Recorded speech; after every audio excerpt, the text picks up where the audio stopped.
આજની સ્કૂલ ફેસિલિટીથી તો ભરપૂર છે. સરસ મજાના એસી, ક્લાસરૂમ, સ્માર્ટ બોર્ડ, બધી જ વ્યવસ્થા જોવા મળે છે.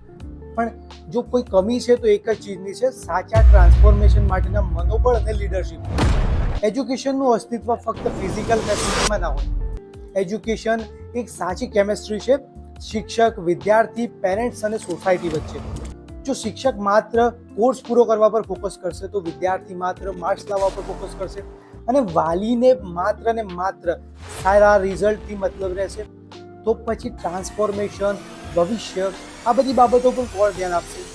શાળામાં જેટલું મહત્વનું સીસીટીવી છે તેટલું જ મહત્વનું સમયસર સંવાદ, માનસિક આરોગ્ય, કરિયર અવેરનેસ અને પર્સનાલિટી ડેવલપમેન્ટ પણ મહત્વનું છે. શિક્ષણ એ એક એવો મહત્વનો ફેરફાર છે જે સોસાયટીની દશા અને દિશા બંને બદલી શકે છે. તો હવે જ્યારે પણ તમારા બાળક માટે સ્કૂલ પસંદ કરવાની હોય ત્યારે એસી ક્લાસરૂમ છે, સ્માર્ટ બોર્ડ છે કે નહીં, આ બધું પૂછો કે ના પૂછો, પણ છેલ્લી બેન્ચ ઉપર બેસતા બાળકને પણ એને શું કરવું છે, એના કરિયર અવેરનેસ માટે એ બાળક પર કેટલું ધ્યાન આપવામાં આવે છે એ જરૂરથી પૂછજો.